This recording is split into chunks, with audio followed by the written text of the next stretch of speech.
नमस्कार, मैं हूं चंद्रशेखर और आइए आज हम बात करते हैं रायपुर दक्षिण विधानसभा के उपचुनाव की। यूं तो छत्तीसगढ़ में कई चुनाव हुए हैं जिनमें उपचुनाव भी शामिल रहे, लेकिन अभी हो रहा रायपुर दक्षिण विधानसभा का उपचुनाव कई मायनों में बेहद दिलचस्प नजर आ रहा है, क्योंकि यह सीट हमेशा से भारतीय जनता पार्टी की ही रही है। यहाँ से पूर्व मंत्री बृजमोहन अग्रवाल लगभग 8 बार निर्वाचित हुए हैं और हर बार उन्होंने अपने प्रतिद्वंदी को हजारों वोट से शिकस्त दी है। इस बार उनके सांसद निर्वाचित होने से यह सीट खाली हो गई थी और अब यहाँ उपचुनाव में भाजपा ने पूर्व सांसद व रायपुर के पूर्व महापौर सुनील सोनी को मैदान में उतारा है। सुनील सोनी का रायपुर शहर से बहुत पुराना नाता रहा है। वे पार्षद भी रहे हैं। अखिल भारतीय विद्यार्थी परिषद यानी ABVP के नेता के रूप में उन्होंने अपनी राजनीति की शुरुआत की।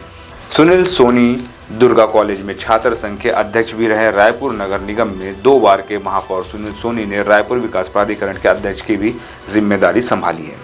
2019 में वे रायपुर के सांसद चुने गए। अब वे रायपुर दक्षिण के विधायक के लिए चुनाव मैदान में हैं।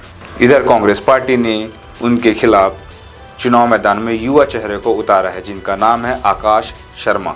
भले ही आकाश को आम चुनाव लड़ने का अनुभव नहीं है, लेकिन वे छत्तीसगढ़ के बड़े नेताओं के सानिध्य में राजनीति के कुछ गुर सीखे तो जरूर हैं। आकाश शर्मा भी इस बात से भली भांति परिचित है कि उनके सामने का प्रतिद्वंदी बेहद मजबूत और उनकी पार्टी की सरकार केंद्र और राज्य दोनों में है, लेकिन आलाकमान के आदेश का पालन करते हुए आकाश चुनावी धरती पर कदम रख चुके हैं। आकाश शर्मा ने 2023 के आम चुनाव में अपनी दावेदारी पेश की थी, लेकिन पार्टी ने उन्हें टिकट नहीं दिया था। अब उपचुनाव में बिना दावेदारी के उन्हें टिकट थमा दिया गया। छत्तीसगढ़ कांग्रेस के अध्यक्ष दीपक बैज और पूर्व मुख्यमंत्री भूपेश बघेल लगातार आकाश शर्मा के पक्ष में जनसंपर्क कर रहे हैं। रायपुर दक्षिण विधानसभा सीट जब रायपुर की एकमात्र सीट थी, तब से वह भारतीय जनता पार्टी के कब्जे में है। यहाँ से विधायक रहे बृजमोहन अग्रवाल ने कांग्रेस पार्टी के पारस चोपड़ा, स्वरूप चंद्र जैन, राजकमल सिंघानिया, गजराज पगारिया, योगेश तिवारी, किरणमयी नायक, कन्हैया अग्रवाल और महंत रामसुंदर दास जैसे दिग्गज नेताओं को हरा चुके हैं।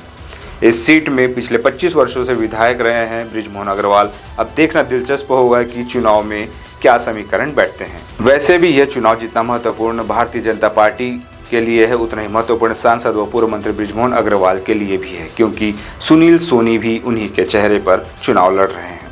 अपने जनसंपर्क में प्रत्याशी सुनील सोनी उन्हीं कार्यों की निरंतरता प्रदान करने का वायदा कर रहे हैं जो बृजमोहन अग्रवाल के कार्यकाल में किए गए हैं। इधर बृजमोहन अग्रवाल भी कहते नजर आ रहे हैं कि दक्षिण विधानसभा के लिए सुनील सोनी ही उपयुक्त उम्मीदवार है। बृजमोहन अग्रवाल ने यह भी कहा कि अब वे सांसद है तो रायपुर दक्षिण का विकास 2 गुना होगा। कांग्रेस पार्टी के उम्मीदवार आकाश शर्मा के पास युवाओं की भीड़ और अपनी पार्टी के नेताओं के आशीर्वाद के अलावा और कुछ नहीं है।